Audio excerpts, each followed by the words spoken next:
Right now I'm confused. So we have an exercise where you're working on paradiddle, inverted paradiddle, double paradiddle, triple paradiddle, blah blah blah combinations between hats and snare. You're putting in the foot in between, you're going to singles. You're playing like weird odd time signatures like 11 and 9 and whatnot. And you're focusing on having the stick straight to your hand and on the hinge motion. To me, this is not a warm-up exercise. To me, this is like a million of different things like thrown into one. I'm not gonna even say exercise.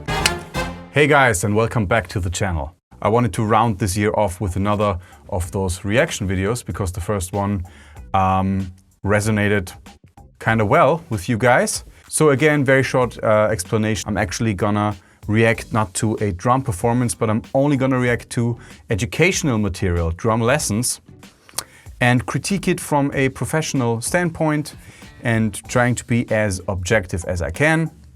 I'm a professional drummer, I'm a long-time drum teacher. I teach drums and rhythm training at the Joseph Haydn Private University here in Austria.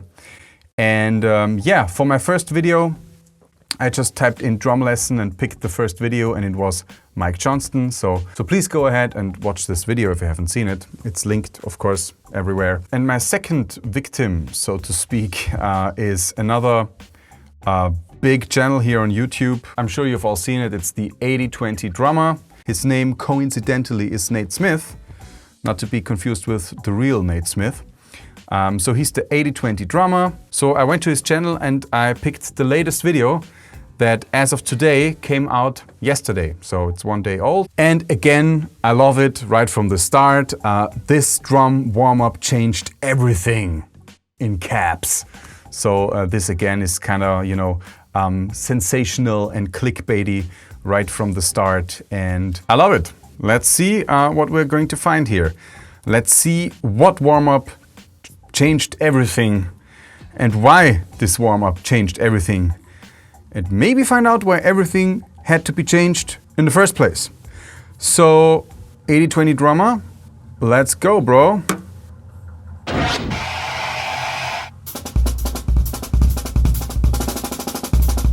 New warm-up to wake up your left hand. So this is a left hand or weaker hand focus here, which is always very nice, very important. Is this the only drum warm-up you need? Is it time to throw away Which one? What is the only drum warm-up you need? Is this already the warm-up? everything else you've been doing and embrace a new direction? Of course, I'm being slightly cheeky and controversial, but I do think we've possibly, maybe, discovered a better way. If you're the right player in the right situation. If you're the right player in the right situation. So apparently this video might not be for everyone. Today, I'm going to show you the brand new way I've been warming up that's been helping me lock. Brand new way. So this is a brand new way, a brand new warm-up he has discovered, and he claims that it changed everything. That's kind of, you know, fast to say. If you find something new and it changes a lot of stuff, and 5 years later you're like, man, that really changed everything, that's legit. Finding a new exercise and claiming it changed everything a couple of days or weeks later, clickbait. But let's continue. Been helping me lock in some changes I recently made to my left hand and why I think it's better than anything else I've tried. And if you bear with me for a few minutes, I think you'll see even if this technique is a little harder to learn, you'll get way better gains with it. And you'll feel like you've accomplished more after a half hour of drumming. And hopefully you'll have more fun. I'm Nate, this is the 80/20 drummer, and let's get started. Okay, channel intro. Let's first talk about Short intro. the whole reason we warm up. A valid reason is literally to get our hands warm, especially if you're in the northern hemisphere right now, when the days are getting colder and you're not 19 years old anymore. That's a very good point. You know, as you get older, your circulation, your blood flow unfortunately decreases. That does not only affect drumming. Having some sort of warm-up might be a good idea. A second reason is to reassure ourselves psychologically, like, hey, our hands still work. This reason, I think, is a little bit of a crutch, provided you're not making any changes to your technique. But the third reason is the one we're going to talk about today. You're actually trying to make a change to your technique, and you want to lock it in before you unleash your stuff at full speed and full volume to avoid reverting back to old habits. So three reasons to warm up. Number one, get your hands warm, like literally warm up. Number two, like a psychological effect, am I ready? Am I able to do this? Yes, I am. Everything's working, everything's cool. And third reason, to actually improve something. So actually to practice, like having a warm-up as a practice exercise to do like constant improvement on the spot. That's how I understood it. Let's see how this continues. Recently, I made a big change to how I was playing with my left hand. More about that in this video. But very long story short, I used to hold the stick farther out in the fingers, and recently I adjusted so that it's more in line with my forearm, which gives the advantage of way more range of motion with the fingers without needing to revert to French. If you watch a lot of modern... Okay, so he basically said he was like going like more from this to like more from to this. I mean, guys, that depends where you are on the drum set. You're doing something different on the snare than on the right cymbal, and also the height of the drums. The higher up the snare is, the more not in line this can be, because you cannot, right? And if you have your snare drum very low, you can probably be like very in line, But then again, why are you having your snare drum so low? That's too low, bro. A lot of modern players, they have this technique. That's a very good guy. I forgot his name. Gianluca Pellerito, Italian. I think he studied at the Berkeley College. Great drummer. I love him. I follow him on Instagram. Don't obsess about the angle so much. That changes. That varies from technique to technique, from instrument to instrument, from grip to grip. But it's nice to see Gianluca Pellerito practice on a practice pad because he's very good.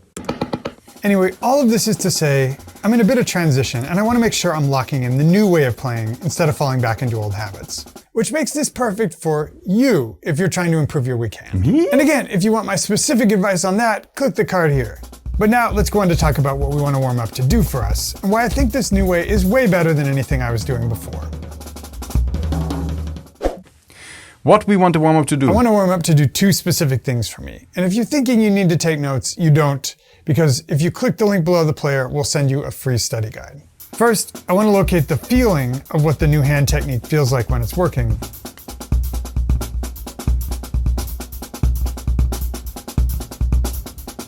Second, that bass drum sound is really weird. I want to maintain that feeling through more and more realistic challenges. That way it's like I'm wallpapering my bedroom with new wallpaper, except it's a new hand technique.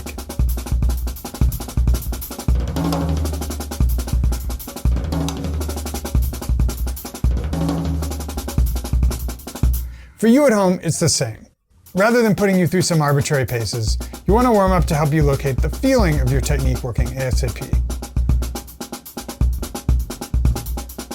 Then to carry that feeling into more and more real-world scenarios. That way, when you're just playing, you don't have to think about it. You've already put in a ton of reps. Should we get to it? Warm up 1, paradiddle partials. Okay, I'm not really getting it up until now. He's doing, his new hand position. He's doing it on the snare. He's moving it around the drums. He's doing something with his bass drum. I think his spring tension might be a little bit too loose or something, because his bass drum strokes are not really clean, kind of sloppy, and it's always on the edge of, accidentally creating multiple strokes with the bass drum, like boom, boom. It's like, it's not. But I'm critiquing the lesson material here, not the playing, okay? This is not about the playing. This would be a whole different video. Paradiddle partials. That's the warm-up 1. Are there more warm-ups? I thought this one warm-up changed everything. Now suddenly there's a couple. I'm just alternating doubles, triples, and inverted paradiddles with my lead hand on the hats and my weak hand on the snare, and filling in the gaps sometimes with a kick drum. For you more advanced types, the important thing is actually to improvise with this concept, because you're chasing the feeling in your weak hand.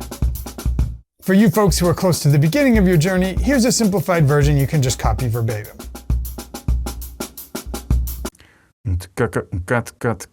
So this is not 4/4 time. This is 6 plus 5. This is an 11/8. An 11/8 bar. I'm not really getting the hang of it here. Why this warm-up changes everything. I'm not sold yet. And we have a paradiddle, like we have an inverted paradiddle. So we start with the foot. The foot is filling in the gaps. So here the foot starts. Foot, and then it's right, left, left, and then again foot. Right, left, left is not a paradiddle. Why is the foot? So the foot is standing alone, not with the hi-hat, and it can, just play whenever.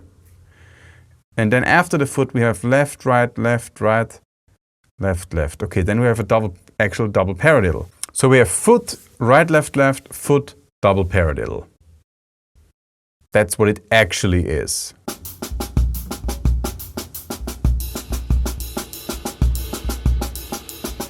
The feeling we're trying to locate is the hinge. Essentially, it's what happens when you do a double really slowly. Doing doubles, not necessarily slowly, but generally doing doubles, you have to practice it slowly, but the movement is actually for when you play doubles faster, because when you play doubles slowly, you could just play 2 wrist strokes. But when you do it faster, you need this kind of, to get them super clean, you need this kind of push-pull, some call it push-pull, some call it drop-catch, or release, control. There's a million different ways. It's just, letting go of the stick and then making the fingers active on the way up to play that second stroke. That's good so far. I'm still not sold on the 11/8 rhythm because as a warm-up exercise, who is this video for? How many of you guys feel comfortable playing something in 11/8 as a warm-up exercise?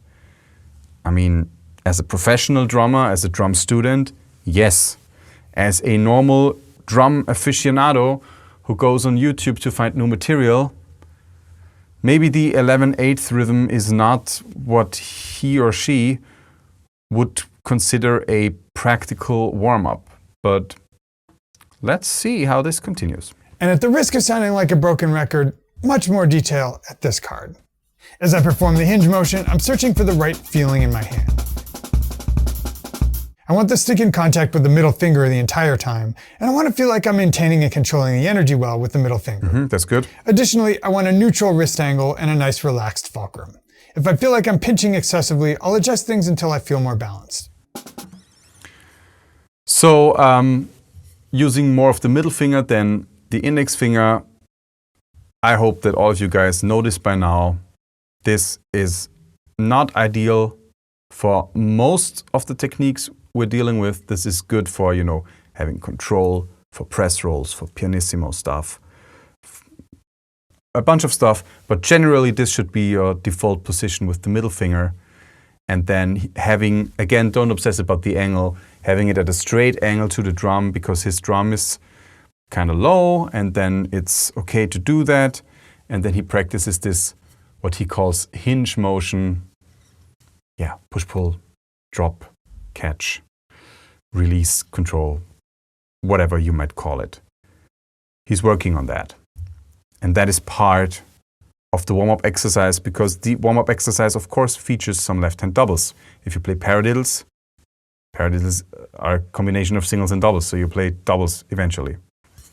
Okay, let's see. The great thing about this is you can use this locate the feeling concept for whatever you're working on, whether it's a grip or control with your fingers, etc.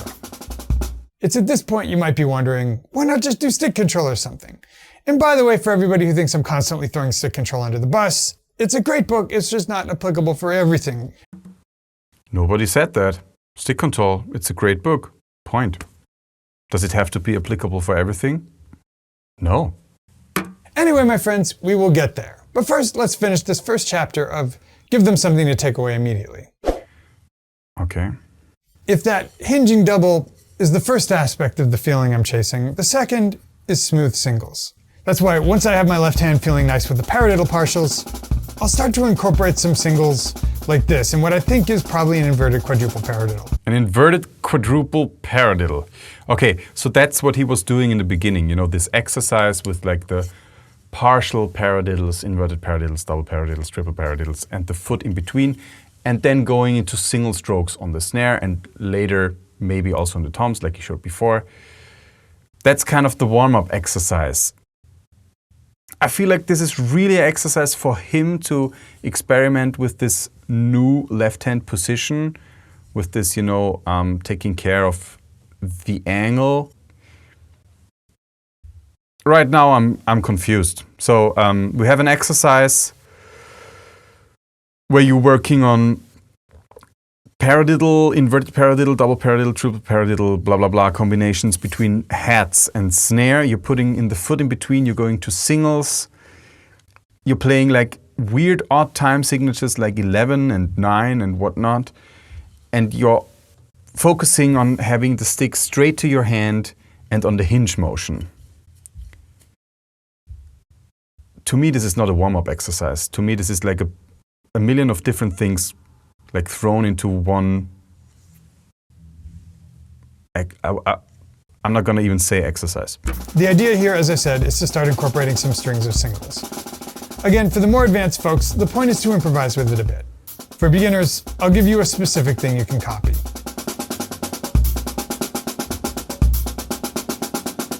So now we have 2, 4, 6 again, plus 2, 4, 6, 8.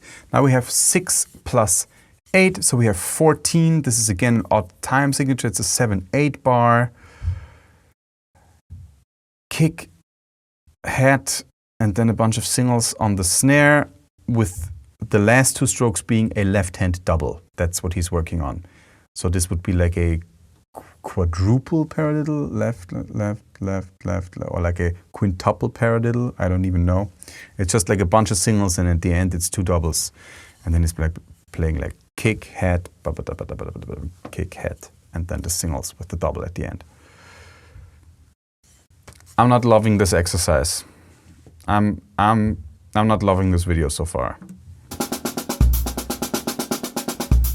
We're about to explain a lot more about how and why this works, but first, I hope so. One more aspect of the feeling I want to capture: rim shots. Rim shots. When I do a rim shot, I want to feel a smooth pull through the middle finger, causing a nice snap on the rim shot without having to use a ton of wrist or arm yet. If you're using a ton of wrist or arm on your rim shot, you're playing a stadium triple forte rim shot. Not your ideal rim shot for every situation.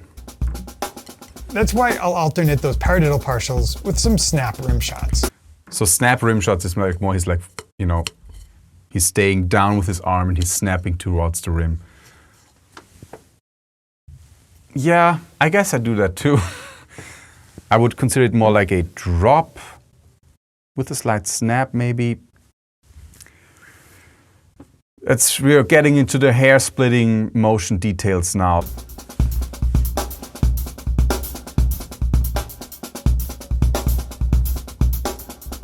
Again, beginner version here is slow, and transcription at the link below the player. Okay, this is a cool groove at least now. This is a cool groove. If this video would be called like weird and cool grooves you can do with paradiddles, I would love it. But this video is called "This Drum Warm-Up Changed Everything." I'm really confused. As a groove, this is dope. And we're also in 4/4 time. This is something people can actually hold on to. This is for the YouTube community. Make a screenshot right here. This is as good as it might get.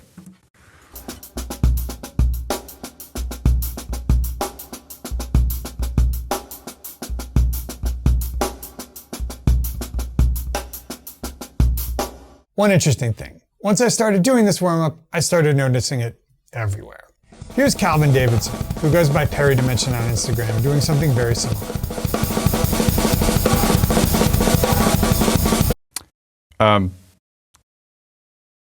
No comment here. Put your thoughts down in the comment section if you think this grooves. During the video, I actually talk to Calvin and get his thoughts, so stay tuned for that. But first, stay tuned for what this is doing for us and why I think this is maybe, possibly, the last warm-up you'll ever need. I don't think so. I can't imagine. Let's say you're working on some aspect of your technique. How are you going to know if it's working right? Are you going to look in the mirror or down at your hands constantly? At first, maybe. Is this stock footage of people playing drums? But after a few days, you want to relate when everything's working right to a feeling. That's the best way to get technique improvement out of your head, but still have a way to check if you're going in the right direction or just regressing back to old habits. That's why in this warm-up, we defined 3 parameters. We look first for the feeling doing that hinge thing with those paradiddle partials. So again, concentrate on your left hand, concentrate on that Then double. we look for the second aspect with singles with those extended diddles. Okay, I mean, that's good. Concentrating on the doubles and then, you know, getting a feeling of how the singles feel. And finally, we look for the third aspect with how the rim shots should feel. It's like geolocating ourselves. If it feels good and the output sounds good, that's the signal we're in the sweet spot. That's warmer. That's the go signal. I think now I'm slowly getting it, you know. I'm still a bit confused why this is called a warm-up exercise that changed everything, but you know, playing those kind of weird, odd, sophisticated, complicated paradiddle, triple, partial, blah blah grooves, and concentrating on the left-hand doubles, that they are in time, that they are feeling great, and then concentrating on putting singles into there, and then experimenting with the rim shot, how the rim shot feels. I think that's nice, you know, those are nice things to consider.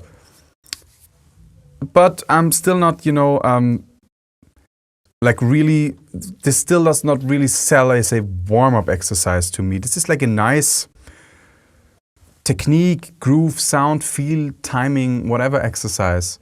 But as the #1 warm-up exercise, let's see how this continues. Let's not jump to conclusions right here. With the older way. If you're playing a prescribed step-by-step warm-up, it's giving you some of those things a technique must do, like doubles and singles, but it's not adapted around locating the feeling as efficiently. Unless you get lucky and it is. In other words, old way. Start from a prescribed warm-up, and if you happen to get the right feeling incidentally, good. New way. Go directly to that feeling and build the warm-up around that. And in about a minute, I'll show you the most important part of the warm-up, which this sounds clickbaity, but it's true. If you skip that part, you're probably only getting 20% of the benefit. Oh, okay. So maybe this will take a whole turn here. You know, if we take this seriously, up until now, we're only getting like 20% of it. So we will watch till the end. That's clickbait, bro, but we're here for the video. Yeah.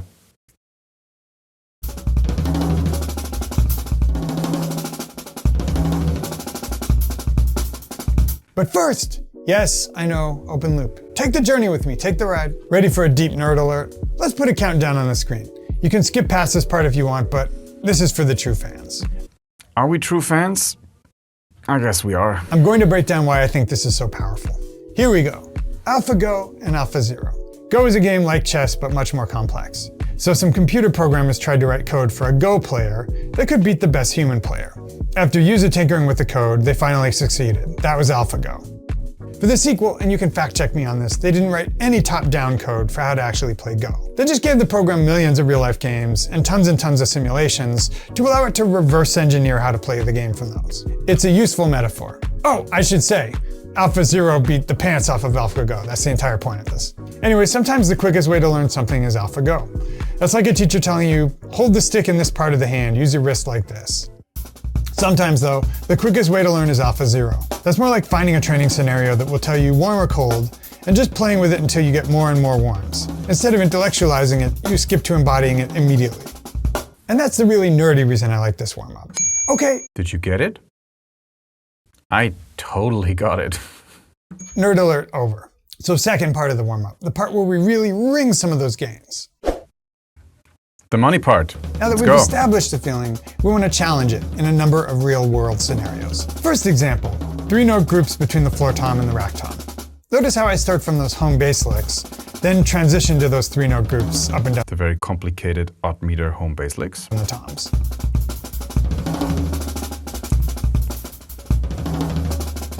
So 3-note is like, you know, 3 on the floor, 3 on the rack, 3 on the floor. Which is a good exercise, and it's not as hard as it is because you're always, you know, changing the surface with the hand that's about to play it, because it's right, if you start on floor tom with the right hand, right, and then left on the rag tom, right, left, and then again right. So yaga taka taka. That's actually how you get around the toms pretty fast, playing those triplet-y kind of ideas. Slow, literal version for beginners.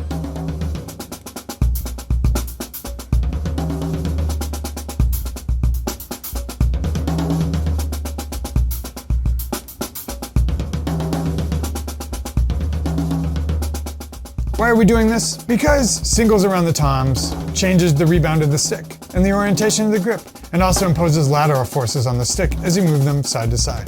It's an easy place to fall. That's right. That's why moving around the kit is so much more harder than playing on one surface, like a practice pad or something. All that he said, you know, you're changing surfaces, you're changing rebounds, you have lateral forces, you have to actually, you know, move your arms, your torso. So that's much harder than staying on one surface. I think that's obvious, but it's nice how he explained it. Back into your old habits if you're not careful.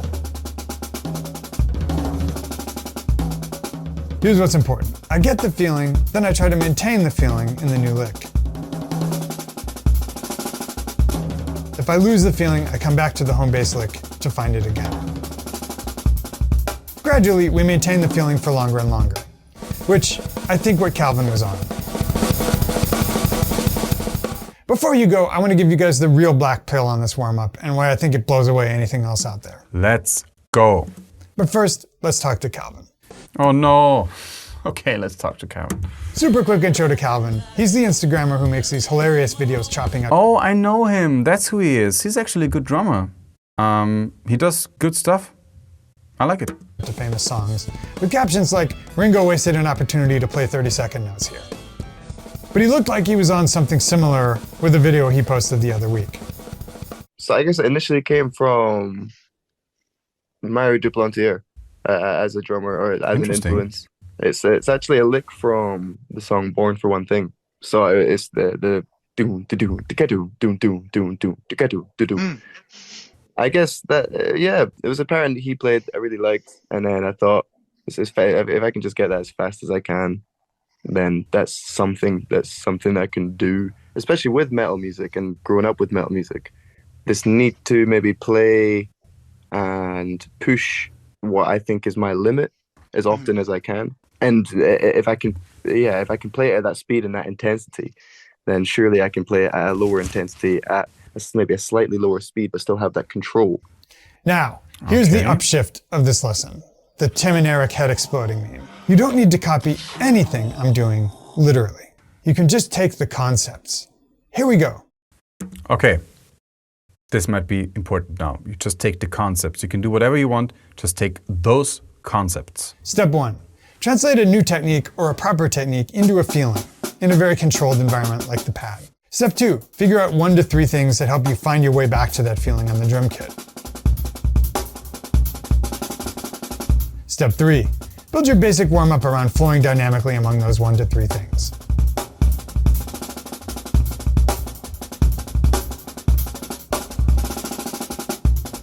Finally, step 4. Once you find the feeling, challenge it by doing other real-world things on the drums.